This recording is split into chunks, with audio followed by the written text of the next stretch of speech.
हमने कुछ महीनों पहले महाराष्ट्र सरकार के कर्तव्यदक्ष मुख्यमंत्री आदरणीय देवेंद्र जी फडणवीस साहब और कनखर महसूल मंत्री आदरणीय बावनकुळे साहब, इनको मालेगांव के जो बूथ जिहादी है, जो लैंड जिहाद मालेगांव में करवाते हैं, उनके खिलाफ भारतीय जनता पार्टी की ओर से निवेदन दिया था। उसके ऊपर महाराष्ट्र शासन के मुख्यमंत्री साहब और बावनकुळे साहब इन्होंने एसआईटी गठित की आदेश दिए हैं। मालेगांव के दो भूमाफिया, एक धर्मान्ना भामरे और दूसरे जाकिर स्टैंप वेंडर, इन्होंने जो मालेगांव की भोली भाली आवाम के साथ और महाराष्ट्र सरकार के साथ, महाराष्ट्र गवर्नमेंट के जो कानून हैं उनके साथ खिलवाड़ करके, उनकी कानून तोड़ के जमीन घोटाले जो किए हैं, उसके खिलाफ एसआईटी गठित की ऑर्डर हुई है। मैं पहले आपको धर्मान्ना भामरे इनके खिलाफ जो आरोप हुए हैं और एसआईटी गठित हुए उसके मामले में आपको मालूमात दे रहा हूं।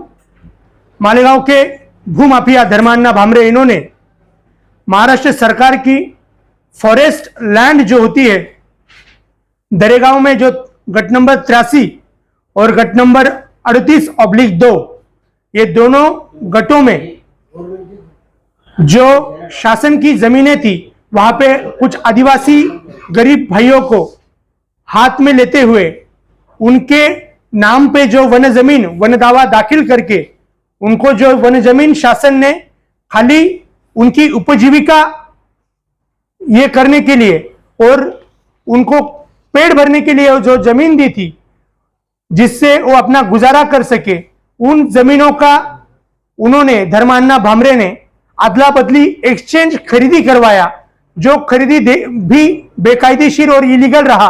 क्योंकि अगर अदला बदली खरीदी करनी है तो दो गट एक साथ आजू बाजू में होने चाहिए, लेकिन धर्मान्ना भामरे ने मालेगांव का जो वन जमीन फॉरेस्ट लैंड है 83 और 38/2, वहां की जमीनें, कुछ पलासदरे की जमीनें, कुछ गुगलवाड़ की जमीनें, ऐसी जमीनों का दरेगांव से गुगलवाड़ में, गुगलवाड़ से दरेगांव में आदिवासी भाइयों को कभी पैसा देके कभी पैसा न देके बेकायदेशीर इलीगली खरीदी करवाए और उन जमीनों पे उन्होंने धार्मिक स्थल बनाए, मस्जिद वगैरह बनाई, मदरसा बनाई, स्कूलें बनाई, वहां पे लोगों के घर बनवाए, कारखाने बनवाए।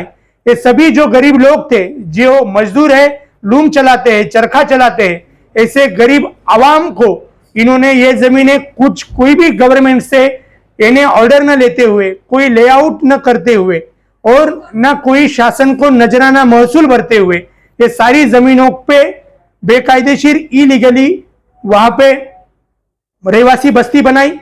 इनके खिलाफ हमने माननीय मुख्यमंत्री साहब और महसूल मंत्री साहब को निवेदन दिया। उसके ऊपर उनके खिलाफ एसआईटी गठित हुई है। इसी गट नंबर 83 में एक फेयर एक्सपोर्ट नाम का कत्तलखाना स्लॉटर हाउस चल रहा है, जो स्लॉटर हाउस इलीगल है, फॉरेस्ट लैंड पे बना हुआ है। वो फेयर एक्सपोर्ट कारखाना की एनए ऑर्डर रद्द हो चुकी है। वो रद्द होने के बाद वो स्लॉटर हाउस गिराया जाए ऐसे आदेश भी मिले हैं, फिर भी आज वहां पे वो फेयर एक्सपोर्ट कत्तलखाना स्लॉटर हाउस चालू है। और वहां पे हद की बात यह है कि यहाँ के तलाटी, मंडलाधिकारी और महसूल के कुछ अधिकारी आज भी उसके उतारे पे वो एनए ऑर्डर रद्द होने के बाद भी वहां पे बाजरी, गेहूं ऐसी पिक पहानी लगाते हैं।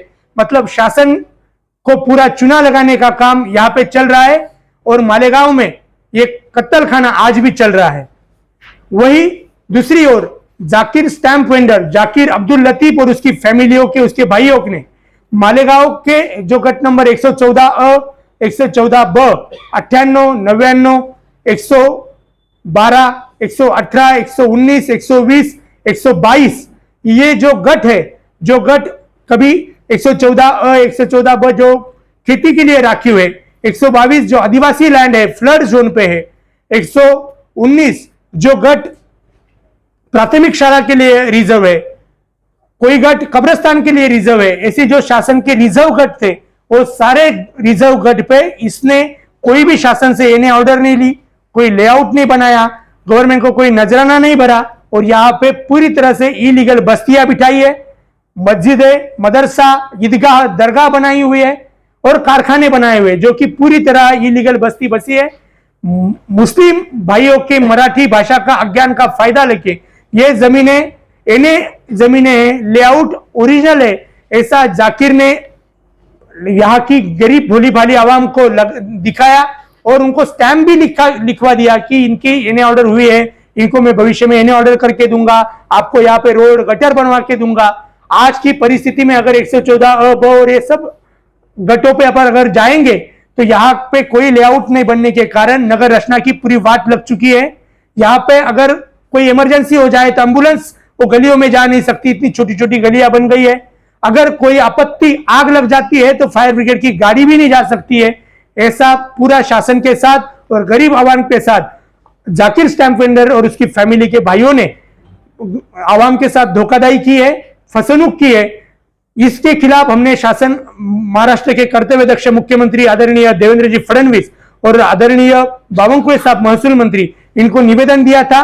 उस निवेदन के अनुसार महाराष्ट्र गवर्नमेंट के हिंदू धर्म रक्षक आमदार गोपीचंद जी पडळकर साहब ने लक्ष्यवेधी भी लगाई थी, जिसके कारण महसूल मंत्री साहब ने जाकिर स्टैंप वेंडर और उसके साथियों के साथ और 8 दुय्यम निबंधक अधिकारियों के ऊपर, तत्कालीन प्रांत के ऊपर उनको निलंबित किया गया है और इन सबके ऊपर गुना दाखिल किया जाए और समिति का अहवाल देकर ये सारी बस्तियां भविष्य में ये निष्कासित की जाएगी, गिराई जाएगी और यहाँ का पूरा अतिक्रमण गिराने की पूरी हमारी भारतीय जनता पार्टी की ओर से हम तैयारी कर रहे हैं और आवाम को हम आह्वान दे रहे हैं कि आपके साथ जो धोखाधड़ी ये जाकिर स्टैंप वेंडर ने की है, आप पुलिस स्टेशन जाए और जाकिर के खिलाफ एफआईआर करवाए, ये हम उनको आह्वान करते। और ऐसे कोई भूमाफिया अगर मालेगांव की आवाम को फंसाते होंगे, गवर्नमेंट को फंसाते होंगे, गवर्नमेंट का महसूल अगर नहीं देते होंगे तो आप हमारे भारतीय जनता पार्टी की तरफ आप एप्लीकेशन दीजिए,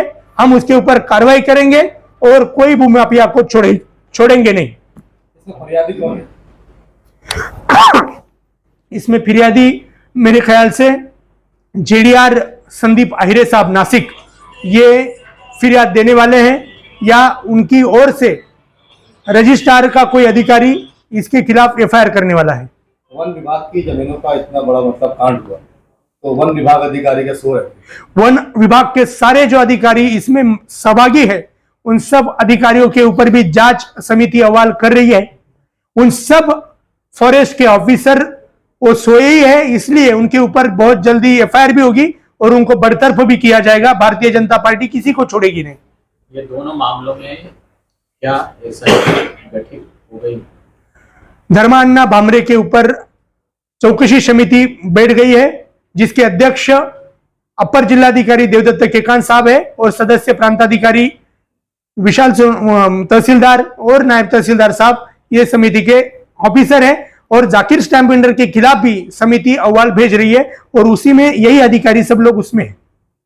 अब इस पे भारतीय जनता पार्टी क्या चाहती है? क्या उन लोगों को वहां से, यानी वो इतनी धार्मिक स्थल है, वहां पे मस्जिद है, मंदिर है, लोगों के घर है, इन सबको तोड़ दिया जाए या फिर वो इलीगल किया उन्होंने दंड भर दिया जाए? क्या इसके अंदर पर्याय, या फिर सिर्फ एक ही एम है कि वो उन घरों को जो है तोड़ दिया?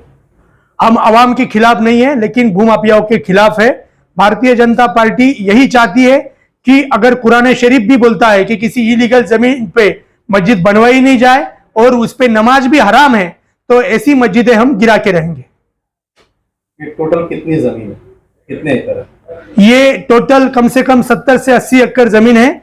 जो 122 है वो आदिवासी जमीन है, फ्लड लाइन पे बनी है, वहां पे भी दरगाह और ईदगाह बना है, उसका कोई परवानगी लिया गया नहीं है।